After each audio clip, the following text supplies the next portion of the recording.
नमस्कार दोस्तों and welcome to my channel. कैसे हैं आप सब। आचार्य बैच में आपका स्वागत है। तो आज आपका डे नंबर 8 है और हमने स्टार्ट कर रखी है इंग्लिश पेडागोजी। वो टॉपिक्स देख लेते हैं जो आज इस वीडियो के अंदर हम कवर करने वाले हैं। आज हम देखेंगे एनसीएफ 2005 में इंग्लिश के बारे में क्या स्टेटमेंट दे रखी है, बीआईसीएस क्या होता है और कार्प जिसे आप सीएलपी कहते हैं ये क्या होते हैं। यहाँ से क्वेश्चन आया हुआ है प्रीवियस ईयर में बहुत बार। और 3 लैंग्वेज फॉर्मूला आप सबको पता होगा, इंपॉर्टेंट टॉपिक है। इसके बाद कुछ ऐसी इंपॉर्टेंट स्टेटमेंट्स हम देखेंगे जहां से डायरेक्टली आपसे क्वेश्चन पूछ लिया जाता है। तो ये आपके जितने भी टॉपिक आज इस वीडियो के अंदर करेंगे मोस्ट इंपॉर्टेंट टॉपिक रहेंगे आपके। और डे नंबर 8 है आचार्य बैच का। इससे पहले वाले डे अगर आपको देखने हैं तो कमेंट बॉक्स में या डिस्क्रिप्शन में आपको प्लेलिस्ट की लिंक मिल जाएगी। तो स्टार्ट करते हैं day number 8 of English pedagogy. सबसे पहले यहाँ पे हम देखते हैं एनसीएफ 2005। तो एनसीएफ 2005 जो है, सबसे पहले इसका फुल फॉर्म आपको पता होना चाहिए। तो वो होता है नेशनल करिकुलम फ्रेमवर्क। इसके अकॉर्डिंग हमें अलग अलग सब्जेक्ट्स के लिए कुछ गाइडलाइंस दी गई थी कि हमारा जो करिकुलम है किस तरीके का होना चाहिए। यानी जो करिकुलम जिसे आप पाठ्यक्रम के नाम से जानते हैं किस प्रकार का होना चाहिए, इसके बारे में अलग अलग यहाँ पे स्टेटमेंट्स दे रखी थी।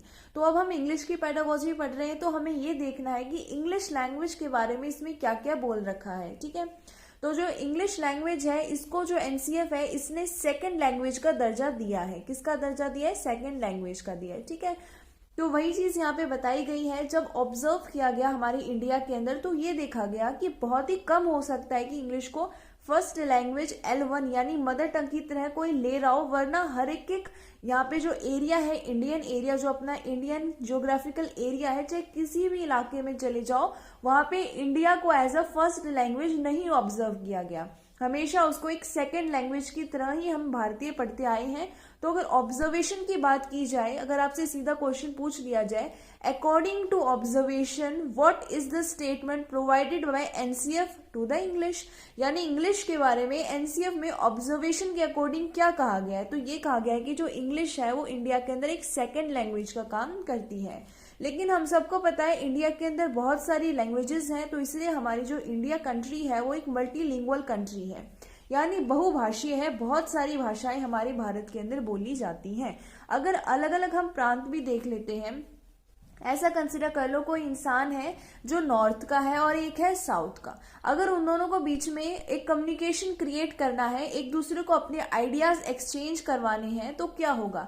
अगर दोनों को एक दूसरे की लैंग्वेज नहीं आएगी, मदर टंग नहीं आएगी, तो वो अपनी बात नहीं कर पाएंगे। वो लिख कर भी नहीं कर सकते, उन्हें लिखनी नहीं आती, तो उनको एक दूसरे की बातें तो समझ में ही नहीं आएगी। लेकिन उनके बीच में एक लिंक क्रिएट कर सकती है इंग्लिश, अगर उसे पढ़ा जाए। अगर उन दोनों को इंग्लिश आती है तो वो बिल्कुल एक दूसरे से बहुत ही इजीली यहाँ पे कम्युनिकेशन कर सकते हैं। तो इसीलिए अगर मल्टीलिंगुअल कंट्री के अंदर देखा जाए तो इंग्लिश का जो स्थान है वो क्या है? वो एक ग्लोबल लैंग्वेज का है। यानी पूरे जो हमारा ग्लोब है, पूरी जो हमारी कह सकते हो आप पृथ्वी है, इसके अंदर जगह जगह जो लोग हैं, क्योंकि पूरे इंडिया के अंदर ही नहीं, सिर्फ अगर पूरे ग्लोब के अंदर भी देखो, पूरे वर्ल्ड के अंदर आप देखोगे तो आप ये देखोगे हर एक कंट्री के अंदर अलग अलग लैंग्वेजेस बोली जाती है, लेकिन बीच में कनेक्शन क्रिएट करने का काम इंग्लिश करती है।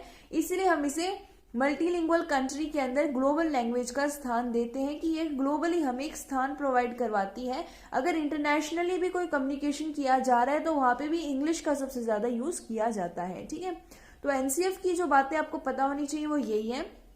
इंग्लिश को सेकेंड लैंग्वेज का दर्जा मिला है, ऑब्जर्वेशन के अकॉर्डिंग सेकेंड लैंग्वेज है, मल्टीलिंगुअल कंट्री के अकॉर्डिंग ये ग्लोबल लैंग्वेज है। इसके अलावा मैंने आपको एक और चीज बताई हुई है कि जो इंग्लिश है वो हमारे इंडिया के अंदर ऑफिशियल लैंग्वेज नहीं है। ऑफिशियल लैंग्वेज हमारी हिंदी है।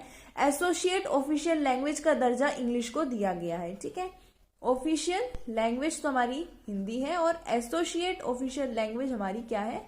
इंग्लिश है। ठीक है, ये पता होना चाहिए आपको। और आपको ये भी पता होगा, जब मैंने आपको पहले बताया था कि जो हमारा 8 शेड्यूल है कॉन्स्टिट्यूशन का, उसके अंदर बातचीत करी गई है लैंग्वेजेस की, और हमारे इंडिया के अंदर 22 लैंग्वेजेस को यहाँ पे जगह दी गई है। और उन 22 लैंग्वेज के अंदर इंडिया के अंदर जो हमारी इंग्लिश है उसको यहाँ पे कोई प्लेस नहीं दी गई है। इंग्लिश को सिर्फ और सिर्फ एक तरीके से आप कह सकते हो कोर्ट की लैंग्वेज भी इंग्लिश है। एसोसिएट ऑफिशियल लैंग्वेज इंग्लिश को बनाया गया है, सेकेंड लैंग्वेज के रूप में हम इसे पढ़ते हैं। ठीक है, इसके बाद नेक्स्ट आता है बीआईसीएस। यहाँ से क्वेश्चन आते हैं, इसको समझने की कोशिश करना, बहुत अच्छे से समझाने की कोशिश रहेगी मेरी।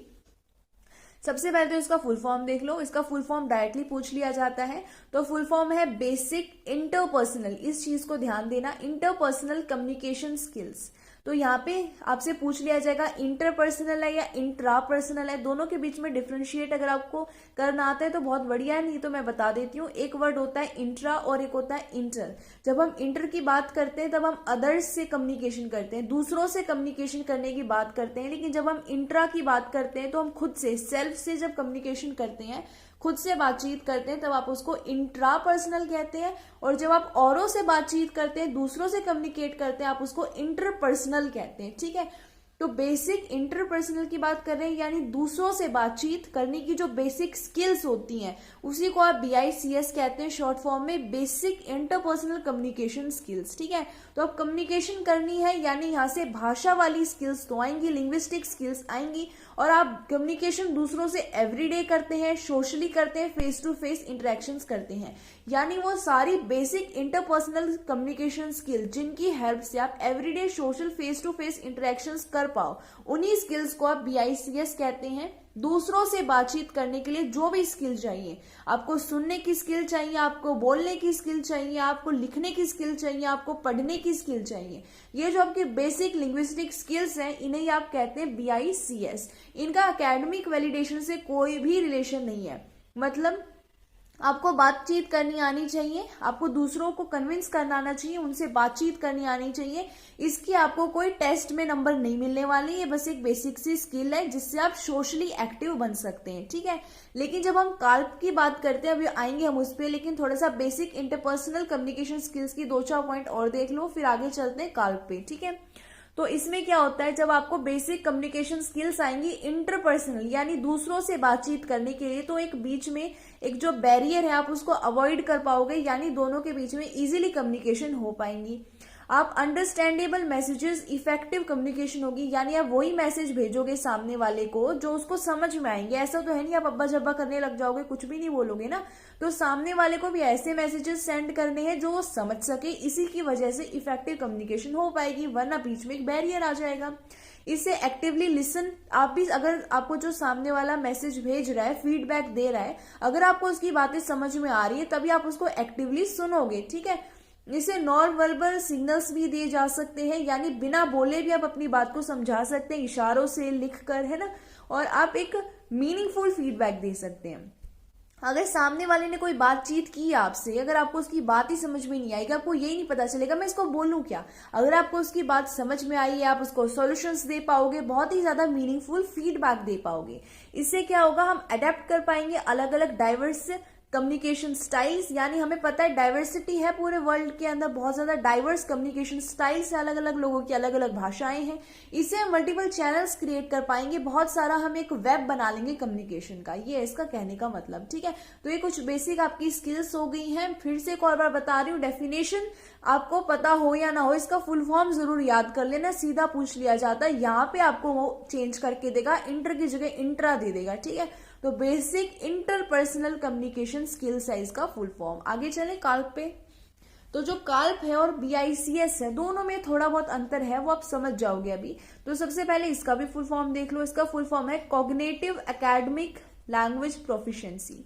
अब जब हम कॉग्निटिव की बात करते हैं, आपको पता होगा ये माइंड से रिलेटेड होता है, हमारी इंटेलेक्चुअल से ये रिलेटेड होता है, यानी किस तरीके से आपका एक सोचने का पैटर्न है, क्या तरीका है, उससे रिलेटेड होता है कॉग्निटिव। तो काल्प का यहाँ पे फुल फॉर्म है कॉग्निटिव एकेडमिक लैंग्वेज प्रोफिशिएंसी। यहाँ पे एकेडमिक शब्द आ रहा है, लैंग्वेज की प्रोफिशिएंसी होनी चाहिए। तो इसके अंदर क्या होता है, आप फॉर्मली एकेडमिक लर्निंग करते हैं, यानी जब आप फॉर्मली चीजों को सीखते हैं, स्कूल में जाके सीखते हैं, कोई कोचिंग ले रहे हैं, कोई ट्रेनिंग ले रहे हैं, तो वहां पे जो आप सीख रहे हो, जो आप लैंग्वेज सीख रहे हो, एकेडमिक लैंग्वेज है वो, यानी किस तरीके से अपने आप को एकेडमिकली परफॉर्म करना है, रिप्रेजेंट करना है, कैसे लैंग्वेज का इस्तेमाल करना है, इससे आपको टेस्ट में नंबर मिलेंगे, आप स्कूल के अंदर, आपकी यूनिवर्सिटी के अंदर, इंस्टीट्यूशन के अंदर बहुत ही अच्छे से अपने आप को रिप्रेजेंट कर पाओगे। तो ये काल्प क्या एक लैंग्वेज एबिलिटी है जिसकी जरूरत होती है एकेडमिक अचीवमेंट के लिए। अगर आपको एकेडमिक अचीवमेंट चाहिए, यानी you want to attain the good academic proficiency you need to go for CALP. यानी अगर आपने देखो, अगर आप में सिर्फ और सिर्फ BICS है यानी बेसिक इंटरपर्सनल कम्युनिकेशन स्किल्स हैं, तो आप सिंपली लोगों से बातचीत कर पाओगे। लेकिन अगर आपके अंदर वो भी है और आपके अंदर काल्प भी है, अगर आपके अंदर काल्प है ना, तो आप औरों से बातचीत कर पाओ या ना कर पाओ, लेकिन आपकी एकेडमिक लैंग्वेज, किस तरीके से आप एग्जाम्स के अंदर, स्कूल के अंदर, एकेडमिक इंस्टीट्यूशन के अंदर अपने आप को प्रेजेंट कर रहे हो, किस तरीके से आप लिख रहे हो, अपनी चीजों को बोल रहे हो, वो जो चीजें हैं वो काल्प के अंदर आती हैं। इसका रिलेशन आपका होता है एकेडमिक से। इसमें बताऊं कैसे क्वेश्चन आते हैं। देखो, इसमें आपको इस तरीके प्रीवियस ईयर क्वेश्चन मिलेंगे। जैसे दो बच्चे होंगे, एक बच्चा क्या कर रहा होगा, एक बच्चा तो सिंपली अपने फ्रेंड से एक बेसिक कम्युनिकेशन कर रहा होगा, अपनी बातचीत जो है उनको बता रहा होगा। लेकिन जो काल्प वाला बच्चा होगा वो क्या करेगा, एकेडमिकली उसको बोल दिया जाएगा कि ये जो बच्चा एकेडमिकली बहुत अच्छा परफॉर्म कर रहा है, उसकी लैंग्वेज एबिलिटी एकेडमिकली बहुत अच्छी है, उसकी लैंग्वेज प्रोफिशिएंसी बहुत अच्छी है, उसकी कॉग्निटिव स्किल्स बहुत अच्छे से डेवलप है। तो काल्प में वो बच्चा आएगा जो कॉग्निटिव यानी अपने माइंड का इस्तेमाल कर रहा है, एकेडमिक लैंग्वेज प्रोफिशिएंसी उसकी बहुत अच्छी है, एकेडमिक अचीवमेंट बहुत अच्छी है। और BICS के अंदर वही बच्चा ज्यादा इसके अंदर को जो ज्यादा सोशली एक्टिव होगा, अच्छे से अपनी जो कम्युनिकेशन स्किल्स हैं उनकी हेल्प से बेसिक एवरीडे जो कम्युनिकेशन है वो कर पाएगा। ठीक है, तो आई होप कि दोनों आपको समझ में आ गए होंगे। तो थोड़ा सा इसके बारे में भी देख लेते हैं। जो काल्प है इसका फुल फॉर्म बता ही दिया, कॉग्निटिव एकेडमिक लैंग्वेज प्रोफिशिएंसी। इसमें मैंने बता दिया, इसमें फॉर्मल एकेडमिक लर्निंग होती है, इसके अंदर लिसनिंग, स्पीकिंग, रीडिंग और राइटिंग चारों चीजें आती हैं। और ये सब्जेक्ट ओरिएंटेड होता है, यानी उसमें तो हम क्या करते हैं, BICS के अंदर वो सोशल यहाँ पे होता है, सोशल यहाँ पे ज्यादा एक्टिव होता है, यानी जो बच्चे होते हैं उनको ज्यादा सोशल, ज्यादा कोऑपरेटिव बनाने की कोशिश करता है। लेकिन ये जो काल्प होता है इसके अंदर जो सब्जेक्ट वो पढ़ रहा है उसके एरिया कॉन्टेंट मटेरियल में वो बेस्ट बनता है। ठीक है, इससे क्या होता है, ये बहुत जरूरी होता है ताकि जो बच्चे होते हैं वो स्कूल के अंदर अच्छे से सीख सके, सक्सीड कर सके। ठीक है, इसके बाद 3 लैंग्वेज फॉर्मूला की बात करते हैं। आपको पता होगा 3 लैंग्वेज फॉर्मूला किस तरीके का होता है, अगर नहीं पता तो इसको थोड़ा सा डिस्कस करते हैं अच्छे से। तो सबसे पहले इसका डिस्कशन हुआ है कोठारी कमीशन में। कोठारी कमीशन इंपॉर्टेंट है, आई होप आपने कवर कर लिया होगा, नहीं किया है तो इसकी वीडियो जब CDP पढ़ेंगे उस टाइम आपको मिल जाएगी। ठीक है, तो जो सबसे पहला जिक्र हुआ है 3 लैंग्वेज फॉर्मूला का वो कोठारी कमीशन में हुआ है। और प्राइमरी एम ये है ताकि जो हमारी नेशनल हमारे पास है, हमारा इंडिया जो है इसके अंदर हमारे पास मल्टीलिंग्विज्म सोसाइटी है, यानी हमारा जो इंडिया है इसके अंदर बहुभाषीय लोग हैं, बहुत सारी भाषाएं हैं, बोलियां भी बहुत सारी हैं। तो मेन प्राइमरी एम इसका ये रहा है ताकि जो हमारा इंडिया है हम इसके अंदर एक मल्टीलिंग्विज्म को प्रमोट कर सके, एक ऐसी इंडिया को प्रमोट कर सके जिसमें बहुत सारी भाषाएं बोली जाती हैं, जिससे एक नेशनल हार्मनी बनी रहे, जिससे कि हमारा हार्मनी होता है संतुलन, जिससे नेशनल एक संतुलन बना लाए कि सबको लगे कि हाँ मेरी लैंग्वेज भी कहीं ना कहीं आगे है, किसी को डिप्राइड फील ना हो, किसी को ये ना लगे कि मेरी लैंग्वेज पीछे छूट गई है। तो इसी वजह से 3 लैंग्वेज फॉर्मूला लेके आए गए थे। ठीक है, ताकि मल्टीलिंग्विज्म को प्रमोट किया जा सके और एक राष्ट्रीय संतुलन बना के रखा जा सके। तो देखते हैं ये क्या है, इस छोटे से डायग्राम से ही समझ जाओगे आप। देखो, तो सबसे पहले 3 लैंग्वेज फॉर्मूला है। फर्स्ट लैंग्वेज ये होगी है, सेकंड ये होगी और थर्ड ये होगी है। 3 लैंग्वेजेस हैं इसके अंदर, इसलिए इसको 3 लैंग्वेज फॉर्मूला कहते हैं। तो सबसे पहला ये कहता है, इसका फर्स्ट पॉइंट ये कहता है कि पहली भाषा जो बच्चे पढ़ेंगे वो उनकी मदर टंग होगी या कोई उनकी रीजनल लैंग्वेज होगी। और ये कहा गया है कि 5th क्लास तक, अप टू 5th क्लास कि 5वीं क्लास तक बच्चों को उनकी मदर टंग के अंदर ही सिखाया जाना चाहिए। उनकी जो रीजनल लैंग्वेज है उसी के अंदर उनको इंस्ट्रक्शंस, उसी के अंदर उनको टीचिंग प्रोवाइड करवानी है। ठीक है, उनकी लर्निंग, उनकी टीचिंग, उनकी इंस्ट्रक्शन, हर एक चीज उनकी मदर टंग में करवाई जाएगी। ठीक है, उसके बाद फिर बोला है कि 5वीं के बाद लगा लो, उसके बाद क्या करना है, उस बच्चे को अपनी मदर टंग तो पढ़ ही रहा है वो। जैसे मान लो कोई बच्चा है उसकी मदर टंग पंजाबी है, वो पंजाबी तो पढ़ ही रहा है। अब पंजाबी के अलावा वो एक इंडियन लैंग्वेज पढ़ेगा, मान लो वो हिंदी पढ़ रहा है, तो फर्स्ट लैंग्वेज उसकी मदर टंग होगी है पंजाबी। उसके बाद वो क्या करेगा, एक इंडियन लैंग्वेज पढ़ेगा। हमारे पास 22 जो लैंग्वेजेस हैं इंडिया की, उनमें से वो कोई भी लैंग्वेज पढ़ सकता है। मान लो वो हिंदी पढ़ रहा है, वो संस्कृत भी पढ़ सकता है। ठीक है, इसके अलावा एक वो मॉडर्न लैंग्वेज पढ़ेगा जैसे कि इंग्लिश।